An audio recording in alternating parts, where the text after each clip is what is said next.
Confidence is not a smile or a slogan. It's quiet violence.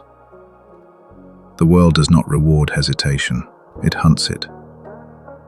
While you measure your words and rehearse how you'll be perceived, a man with less talent walks in like the room was built for him and takes what you were waiting for. That's the truth you've felt in your chest 1,000 times. Certainty beats skill when skill is unsure. You were trained from childhood to be agreeable, to soften your edges, to ask for permission to exist. That training carved a servant into your mind, one who seeks approval, narrates doubts, and apologizes before speaking. Kill that voice. Dangerous confidence begins when you stop auditioning for space and start assuming command. It is not arrogance, it is accuracy. The calm understanding that your presence changes the temperature of any room.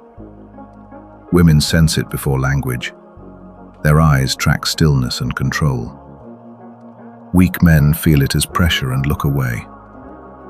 You do not prove, you decide. You do not chase, you choose. You do not explain, you execute. For the next minutes, you will absorb 8 ruthless lessons that rewire your stance toward the world. Lessons that turn rejection into intelligence, emotion into fuel, silence into gravity, and boundaries into law. You will not be louder, you will be heavier. Your movements will slow, your tone will settle, and your options will multiply as others adjust around you. This is not motivation. It's a manual for dominance. Learn it, and hesitation dies on contact. Lesson 1. Stop asking permission to exist. Every time you hesitate, you announce that someone else's judgment outranks your own. That's how power is lost.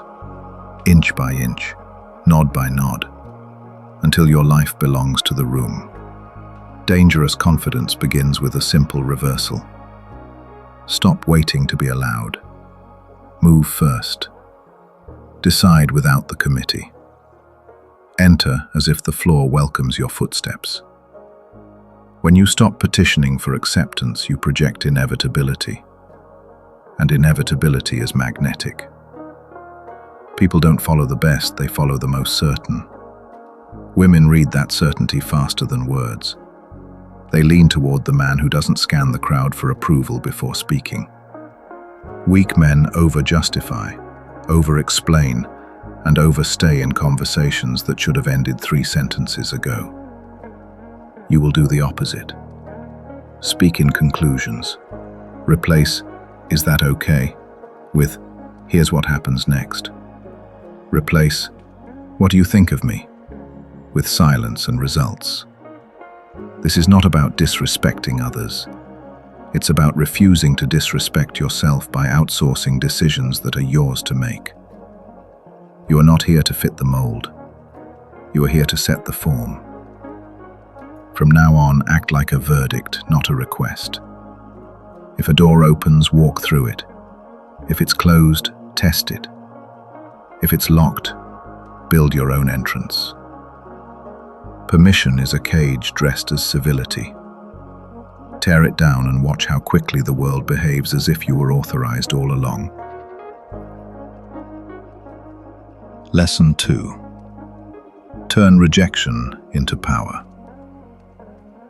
Rejection is not an injury, it's intelligence. The immature take it as a verdict on their worth. The strategic treat it as a map. A no reveals leverage points, blind spots, and timing errors. It tells you who misread you, where your value wasn't visible yet, and what terrain is not worth crossing twice. When a woman declines you, record data, context, tone, timing, then move with composure. When a manager dismisses your proposal, note the politics and the incentives that shaped that response. Do not broadcast disappointment. Upgrade your position. Strategic absence creates curiosity. Composure under denial creates myth. People remember stoic men who do not fracture under scrutiny. Later, when your results arrive, those who ignored you will rewrite their memories to explain why they missed you. That revision is leverage you won't even need to spend. The weak beg to be re-evaluated. The confident improve in silence until re-evaluation becomes unavoidable. Treat each rejection as a sharpened edge in your arsenal. You are not defined by who says no. You are refined by how you respond. Eliminate pleading from your vocabulary. Replace "give me a chance" with "watch me create outcomes." Distance is a teacher. Time is an ally. When the same doors open again, you won't be asking to enter. You'll be choosing whether the room deserves your presence. Lesson 3. Master your emotions or be owned by them. A man who cannot command his inner weather will be steered by anyone who can cloud his sky. Anger, envy, and panic are not enemies. They are signals. But the undisciplined treat signals as commands and rush to obey. Mastery is not suppression, it is direction. You feel the heat rise and decide where to put the fire. You feel the sting of disrespect and choose whether it becomes sharpened focus or wasted noise. Women test for this quality instinctively. They're drawn to the man whose pulse doesn't spike at provocation, whose eyes don't beg for reassurance, whose posture does not collapse when ignored. Weak men flail for validation and telegraph their triggers, free maps for anyone who wants to move them. You will close the gates. Breathe. Slow your speech. Lower your pitch. And let the room speed up around you while you remain immovable. Think like a general. Emotion is energy, and energy requires orders. Issue them. This anger becomes preparation. This jealousy becomes productivity. This fear becomes planning. When your inner theater quiets, your presence grows heavy. That heaviness is what others call confidence. You are not unfeeling, you are unsteerable. From now on, no one gets to pull levers you haven't installed. Your mind is a fortress. Choose who enters, and most days let no one in. Lesson 4. Your silence is a weapon. Most men fear silence. They fill it with nervous commentary, confessions, and discounts on their own authority. You will do the opposite. Silence is gravity. It slows the room, reveals impatience, and forces others to show their hand. After you speak, leave space. Let your words settle like a decree. In negotiations, ask one pointed question, then watch the answer reshape itself under the weight of your quiet. In conflict, hold eye contact and say less. Those who need to be seen will spill everything trying to measure you.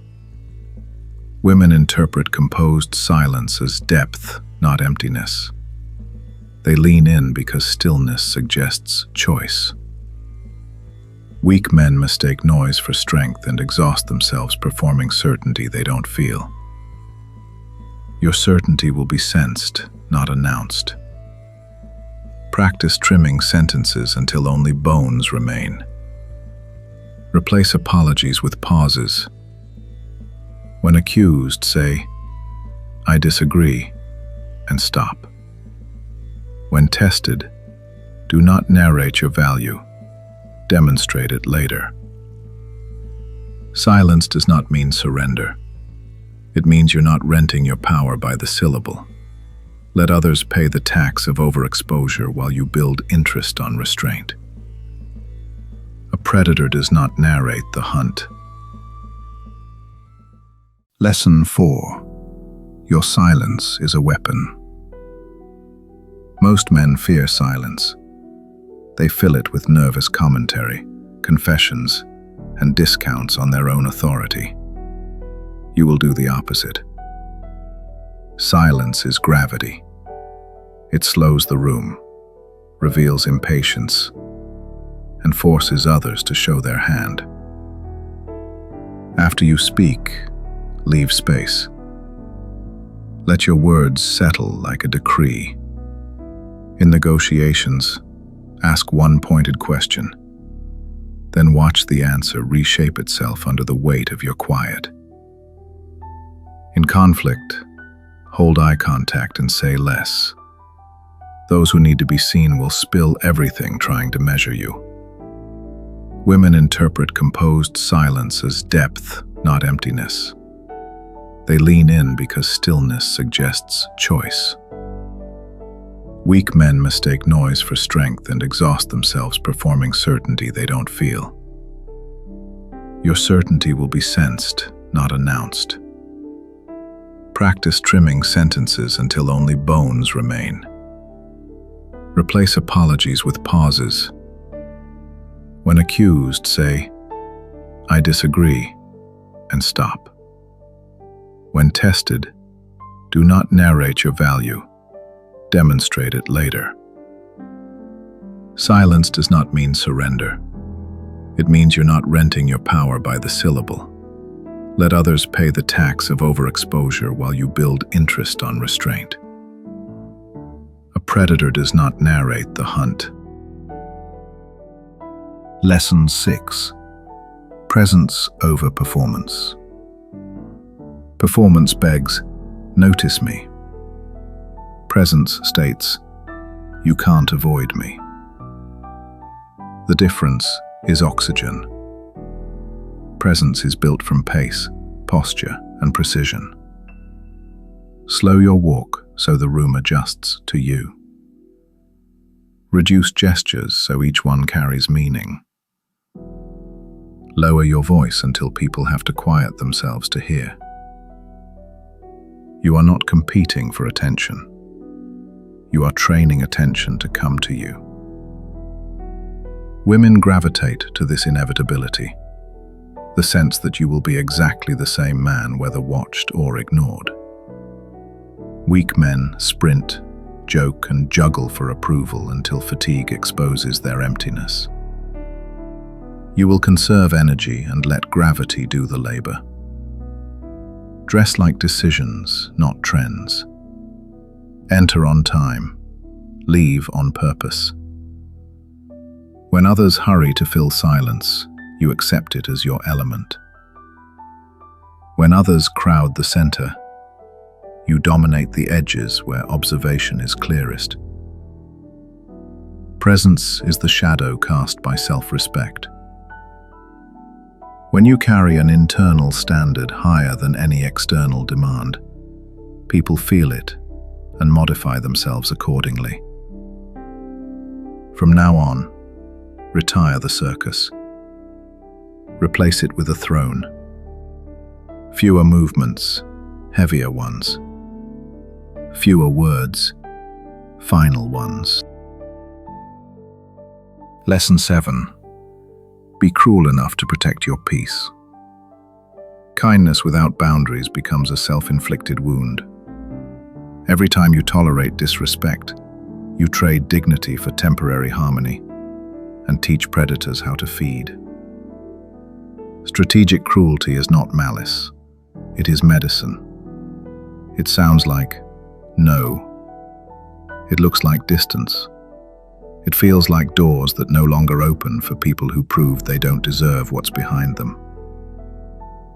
Women respect men who enforce standards. They might argue in the moment, but they trust the man whose peace is guarded like a fortress.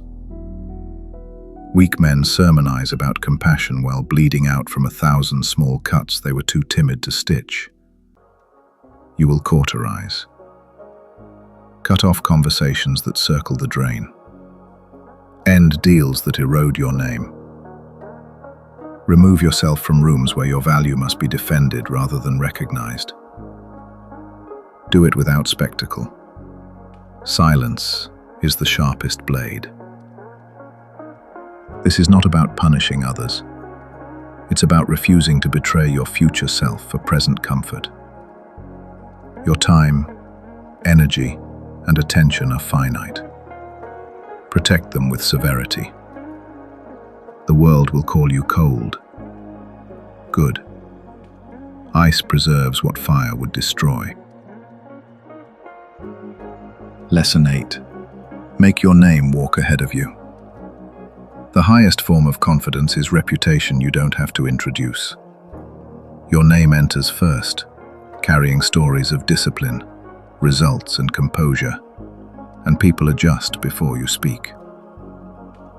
That doesn't come from slogans. It comes from track record. Choose 3 virtues you will be known for: precision, restraint, reliability, and perform them relentlessly. Women speak differently about a man whose decisions echo after he leaves. Curiosity becomes respect. Weak men chase recognition with noise. You'll earn it with inevitability. Operate in a way that makes others predict excellence from you and fear mediocrity from themselves in your presence. Your attire should imply standards. Your punctuality should imply control. Your goodbyes should imply finality. Never overstay. Never overshare. Let rumors of your discipline do free marketing while you stay busy becoming the proof. When your name precedes you, doors don't just open, they angle in your favor. That is the economy of power. Interest paid on consistency. You are told, confidence is a feeling. It isn't. It's a structure. A set of decisions repeated until the world can no longer imagine you any other way. Today you replaced permission with verdicts, rejection with maps, emotion with orders, noise with gravity, need with choice, performance with presence, softness with standards, and anonymity with reputation. Women are drawn to this calm danger. Weak men avoid it because it exposes their dependence on approval. Good. Let both responses confirm you're on the right frequency. From here on, you move like winter, quiet, inevitable, reshaping landscapes without debate. People will test you less because testing you yields nothing. They'll speak your name carefully, because your absence carries consequence. You won't argue to be understood. You'll build until misunderstanding looks foolish in hindsight. This is not self-help. This is sovereignty. You are done auditioning for rooms beneath your standard. You are done negotiating with the servant in your skull. Stand up. Slow down. Speak less. Decide more. Become the gravity others must orbit. You are now listening to Machiavelli's Ruthless lessons.